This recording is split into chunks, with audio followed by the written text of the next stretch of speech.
तो ये अब हम लोगों की थर्ड वीडियो है गुडविल चैप्टर से।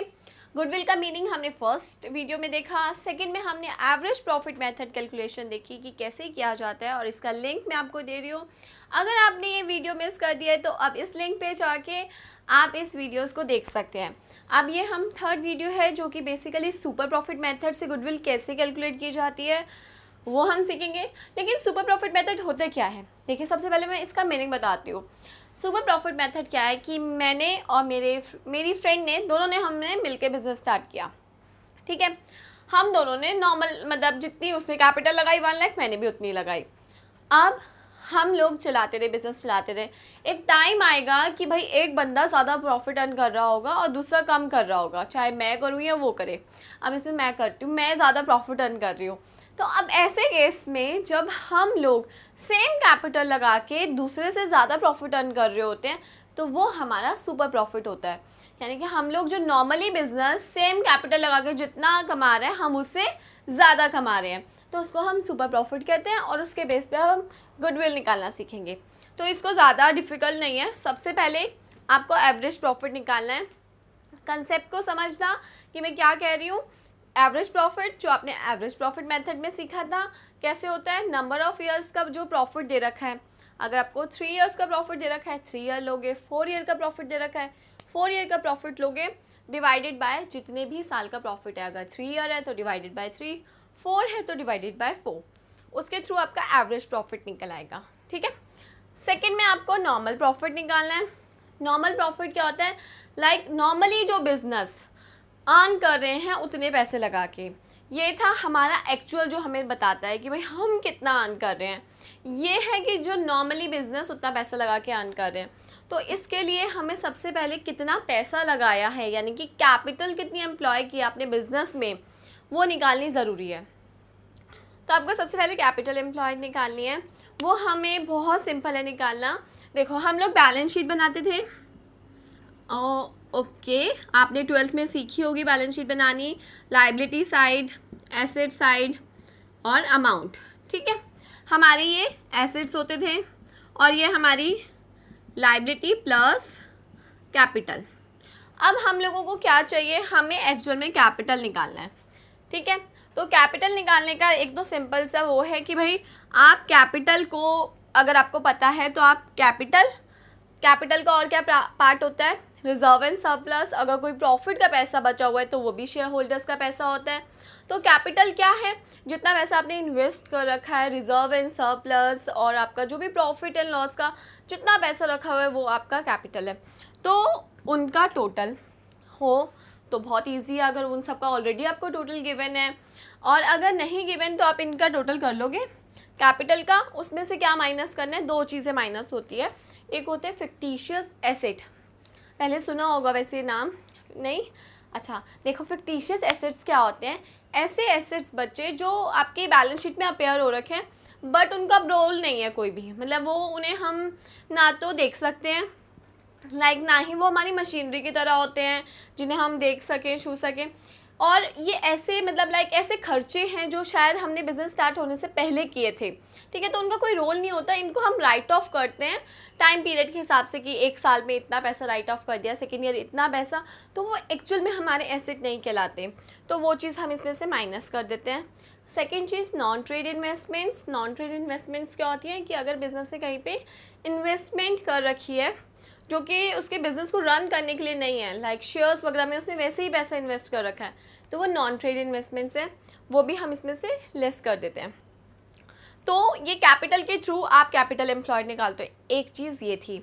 ठीक है, कैसे निकाली, जो भी आपको कैपिटल रिजर्व्स दे रखा है उसमें से 2 चीज़ें माइनस कर देनी है, फिक्टिशियस एसेट्स और नॉन ट्रेड इन्वेस्टमेंट्स, जो कि ऑलरेडी आपको गिवन होगी अगर इस मेथड से निकालना है।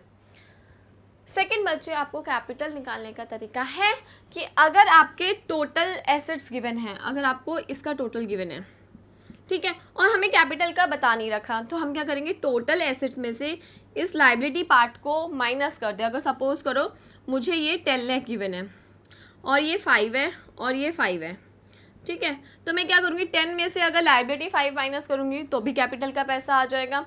तो सेम आपको यही करना है, टोटल एसेट्स में से लायबिलिटी माइनस कर दो तो भी कैपिटल आ जाएगा, क्योंकि हमें पता है बैलेंस शीट का टोटल सेम होता है, राइट। तो जब बैलेंस शीट का टोटल सेम है, एसेट्स में से आउटसाइडर लायबिलिटी को माइनस कर दो। और एसेट्स में अगेन मैं एक चीज़ बोलूँगी, फिक्टिशियस एसेट्स और नॉन ट्रेड इन्वेस्टमेंट्स नहीं लेनी है। सिंपल अपने नॉर्मल जो एसेट्स हैं वो लेने हैं, उसके थ्रू भी आप कैपिटल निकाल सकते हो, ठीक है। और अगर क्वेश्चन में गिवन है तो बहुत ही अच्छी बात है, हमें कुछ निकालने की ज़रूरत ही नहीं है। तो इसके थ्रू आपकी कैपिटल निकल गई। नॉर्मल रेट आपको गिवन होगा, लाइक 10%, 15% आपको गिवन होगा क्वेश्चन में कि भाई बिजनेस इतने % से नॉर्मल प्रॉफिट अर्न कर रहा है। तो जितना पैसा आपने इन्वेस्ट कर रखा है, अगर आपने बिजनेस में 1 लाख इन्वेस्ट किया है और उसका 10% निकालना है, तो नॉर्मली आप लोग ईजिली निकाल सकते हो। 10,000 आ गया तो उस केस में आपका नॉर्मल प्रॉफिट निकल गया, ठीक है। अब आपको निकालना है सुपर प्रॉफिट। सुपर प्रॉफिट क्या है?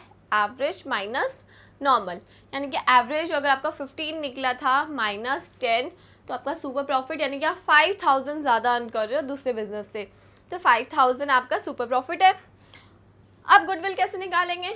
Super profit multiply by number of year purchase, यानी कि आप जितने साल की गुडविल खरीद रहे हो या जितने साल का आप उनके बराबर प्रॉफिट अर्न करना चाहते हो, इतने से मल्टीप्लाई कर दो, तो इसके थ्रू आप नॉर्मल निकाल सकते हो, ठीक है। गुडविल आपकी नॉर्मली निकल जाएगी। लाइक अगर अब मैंने 5,000 लिया और 3 इयर्स मेरा परचेज है तो 15,000 आ गया। वैसे मैं इसकी एक इलस्ट्रेशन आपको ज़रूर कराऊंगी ताकि और कंसेप्ट आपका क्लियर हो, बट ये चीज़ें समझ आई है आपको। और अगर नहीं आई तो आप मेरे से कमेंट में ज़रूर शेयर करना कि भाई हमें ये चीज़ समझ नहीं आई है। बाकी अब मैं आपको इलस्ट्रेशन कराऊंगी। तो अब हम इसकी इलस्ट्रेशन करेंगे जिसके थ्रू हम इस क्वेश्चन को समझेंगे बिना ज़्यादा बातें किए। देखो, सबसे पहले आपको प्रॉफिट्स गिवन होंगे, ठीक है। तो जो भी आपको बच्चे प्रॉफिट गिवन है उसके बेस पे आपके सबसे पहला स्टेप क्या रहेगा? एवरेज प्रॉफिट फाइंड आउट करना। एवरेज प्रॉफिट फाइंड आउट करने के लिए आपको टोटल प्रॉफिट पता होना चाहिए, जो कि मैंने ऑलरेडी कर दिया। मैंने कहा समय की बचत की जाए, तो 10,60,000 मैंने टोटल कर दिया। किसका?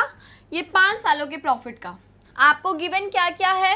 कैपिटल गिवन है एम्प्लॉयड 15 लाख रुपए बिजनेस में लगाए, normal rate 10%, number of year purchase 3 years.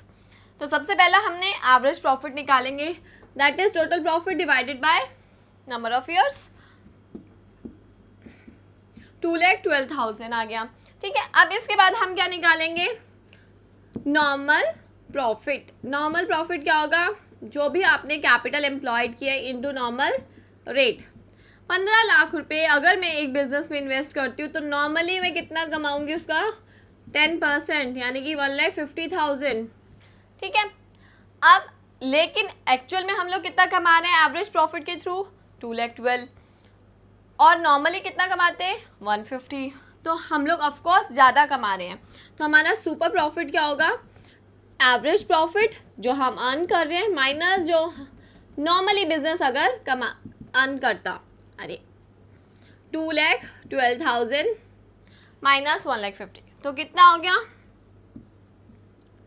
62,000 से हम ज़्यादा कमा रहे हैं, एवरेजली हम लोग ज़्यादा अर्न कर रहे हैं।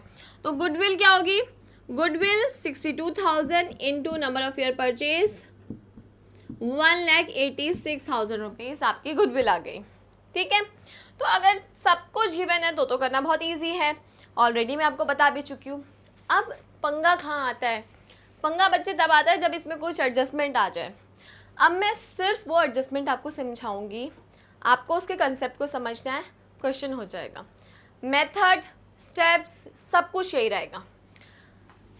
अब देखो, सबसे पहले मैं आपको एडजस्टमेंट समझाती हूँ एक चीज़, अब नॉर्मल लॉस, अब नॉर्मल गेन, ठीक है।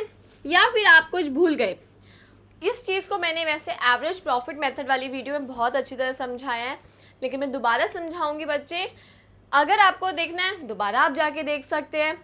और सेकेंडली बच्चे, अब इसमें दोबारा सीख लो अगर नहीं देखना तो। अच्छा ठीक है, अब देखो, सबसे पहले इसमें हम लोग क्या करेंगे? जो भी अब नॉर्मल लॉस होगा, अगर आपको कुछ भी दिया है, जिस ईयर का दिया है, अब नॉर्मल लॉस को हम प्लस करेंगे। क्यों करेंगे? क्योंकि वो हमारे नॉर्मल बिजनेस की एक्टिविटी नहीं है। तो अगर आपको अब नॉर्मल लॉस दे रखा है उसको आप प्लस करते हो। अब नॉर्मल गेन दे रखा है, यानी कि इस साल कमा लिया, भाई हर साल नहीं कमाते ना, लेकिन अब नॉर्मल, तो उस गेन को हम माइनस कर देंगे जो अब नॉर्मल रेट का है। ऐसा एक्सपेंस बचे जो आप भूल गए, जो रिकरिंग नेचर का था वो भूल गए, जैसे कि पार्टनर की सैलरी देना भूल गए, उसको कमीशन देना भूल गए, माइनस कर दो, इसमें से नहीं इसमें से, ठीक है।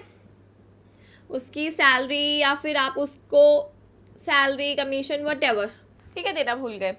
इसके अलावा एक चीज़ और आती है, अगर आपने अपने स्टॉक का ओवर वैल्यूएशन कर दिया, यानी कि स्टॉक का ओवर वैल्यूएशन क्या होता है, आपने अपना स्टॉक ट्रेडिंग अकाउंट में ज़्यादा अमाउंट से दिखा दिया। अब ज़्यादा अमाउंट से दिखाया तो ऑफकोर्स गलती करी है, माइनस कर दो, यानी कि स्टॉक का ओवर वैल्यूएशन अगर आपने किया है माइनस हो जाएगा, अगर आपने स्टॉक का अंडर वैल्यूएशन किया है प्लस हो जाएगा, क्योंकि आपके प्रॉफिट को बढ़ा देता है। तो ये 4-5 एडजस्टमेंट है, इसके अलावा बाहर से नहीं आना, आएंगे इसी नेचर से रिलेटेड आएंगे तो आपको कॉन्सेप्ट क्लियर है, आप आराम से कर सकते हो इस चीज़ को। इसके थ्रू आप प्रॉफिट निकाल लोगे, यानी कि अपने प्रॉफिट में एडजस्टमेंट करके बिजनेस का नॉर्मल प्रॉफिट, टोटल प्रॉफिट निकालोगे, उसके थ्रू आप एवरेज प्रॉफिट निकाल लोगे। थक गई। अब इसके बाद हम लोग, मैं एक चीज़ और कराऊंगी जो मुझे लगता है मुझे करानी चाहिए। अब देखो, इसके लिए मैंने बहुत छोटा सा एग्जाम्पल लिया है। अगर आपके एसेट्स कितने 5 लाख हैं, इसमें मैं आपको निकालना सिखा रही हूँ बच्चे क्या, कैपिटल, ठीक है। ये भी आपको बुक में वैसे क्वेश्चन मिल जाएगा, बुक से ही लिया है मैंने, मेरा बेसिक एम है आपको सिखाना। आपको टोटल एसेट्स गिवन है 5 लाख, कैपिटल गिवन है 3,50,000, ठीक है।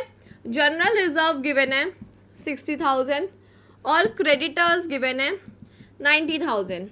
अब आपको कैपिटल एम्प्लॉयड निकालनी है। मैंने आपको 2 तरीके बताए हैं कैपिटल एम्प्लॉयड निकालने के। अगर आपको कैपिटल और कुछ प्रॉफिट पार्ट गिवन है, ऐड कर दो। 3,50,000 प्लस 60,000 कितना हुआ, 4,10,000। एक तो ये तरीका हो गया।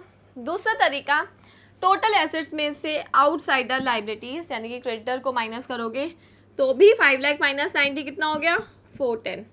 तो आप इसके थ्रू अपना कैपिटल फाइंड आउट कर सकते हो। समझ आया?